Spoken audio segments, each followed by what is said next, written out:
Assalamualaikum warahmatullahi wabarakatuh. Perkenalkan, nama saya Intan Yulia Putri, NIM 2623065. Saya dari kelompok 7 ingin menyampaikan materi tentang konsep dasar teori Ginsberg, yang dimana materinya terdiri dari 4 subbab, dan saya akan menjelaskan 2 yang pertama. Materi yang pertama, latar belakang lahirnya teori Ginsberg. Pada umumnya dipandang sebagai ahli pertama yang melakukan penelitian terhadap teori pilihan karir dari sudut pandang perkembangan.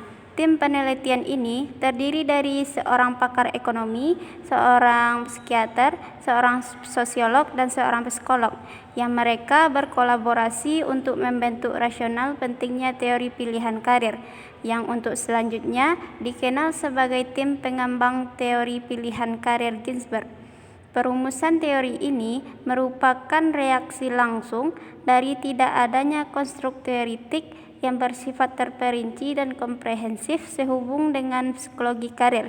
Teori ini merupakan rencana dari 4 peneliti untuk mengkonstruk pendekatan teoritik sehubungan dengan pilihan karir. Ginsberg dan teman sejawatnya menyimpulkan sebagai dasar penelitian awal terdapat 4 variabel signifikan yang termasuk ke dalam pilihan karir.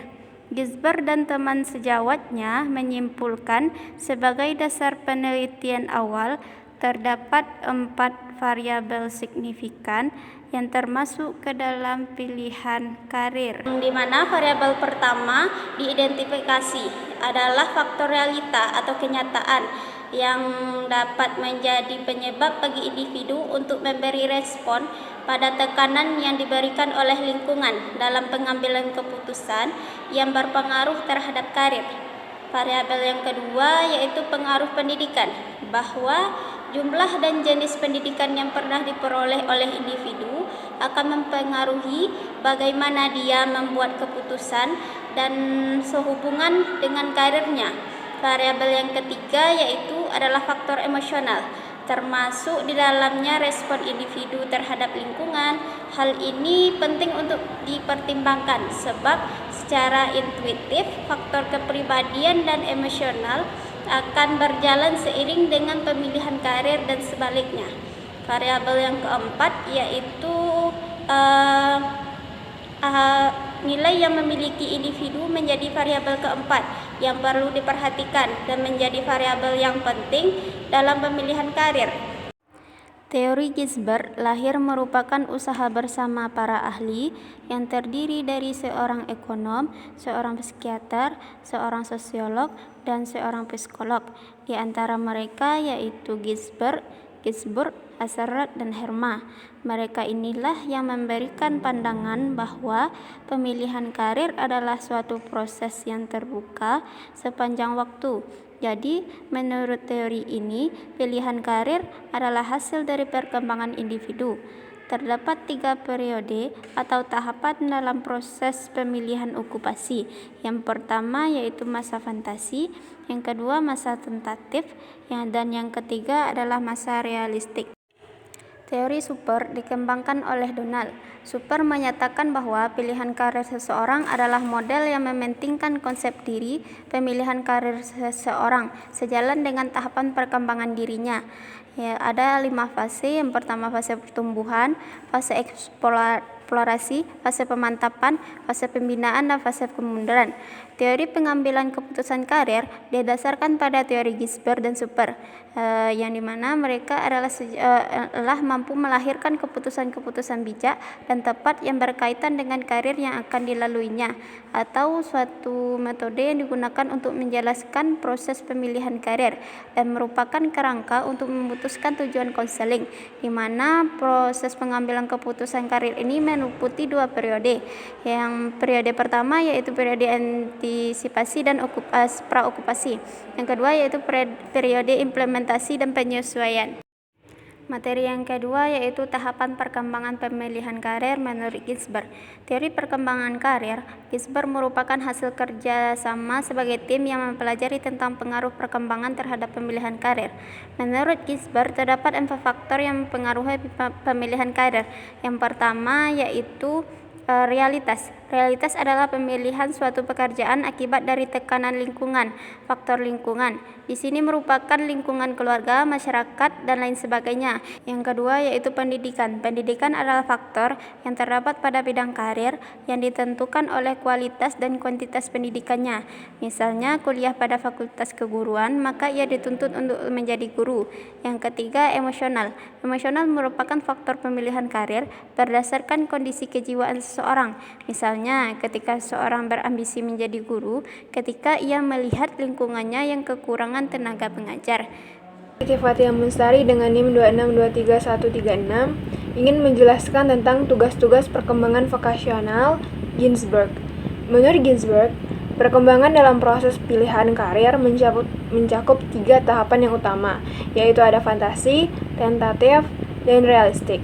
Masa tentatif mencakup usia lebih kurang 11-18 tahun, yaitu masa di mana anak bersekolah mulai dari SMP sampai SMA, dan meliputi 4 tahap, yaitu minat, kapasitas, nilai, dan transisi. Masa realistik adalah masa usia anak mengikuti kuliah atau mulai bekerja. Masa ini pun bertahap, yaitu dengan bereksplorasi, kristalisasi, dan spesifikasi. Yang pertama, tahap fantasi. Mengenai masa fantasi, ciri utamanya adalah memilih karir. Anak bersifat sembarangan, artinya asal pilih saja. Pilihan tidak didasarkan pada pertimbangan yang mengenai kenyataan yang ada, tetapi berdasarkan kesan atau hayalan belaka. Yang kedua, yaitu tahap tentatif. Dalam masa tentatif, pilihan karir orang mengalami perkembangan.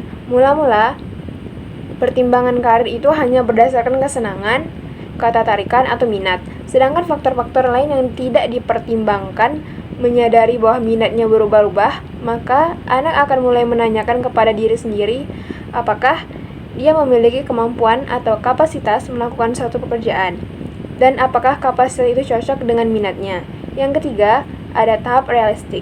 Pada tahapan realistik, anak melakukan eksplorasi dengan memberikan penilaian atas pengalaman-pengalaman kerjanya dalam kaitan dengan tuntutan yang sebenarnya. Sebagai syarat untuk bisa memahami lapangan pekerjaan atau kalaupun tidak bekerja, untuk melanjutkan pendidikan ke perguruan tinggi. Inilah tahap kristalisasi ketika anak mengambil keputusan pokok dengan mengawinkan faktor-faktor yang ada, baik yang ada diri atau sumber internal maupun dari luar diri, yaitu eksternal. Implikasi teori Ginsberg dalam konseling. Keterlibatan teori perkembangan karir milik kelompok Ginsberg sebenarnya sangat besar dalam lingkup bimbingan dan konseling karir di sekolah. Hal ini dikarenakan ada cukup banyak implikasi yang diberikan teori Ginsberg ke dalam faktor-faktor yang berkaitan dengan pemilihan karir di masa depan. Akan tetapi, masih ada teori-teori karir yang lain yang bisa dijadikan pertimbangan untuk digunakan sebagai dasar bimbingan dan konseling di karir di sekolah.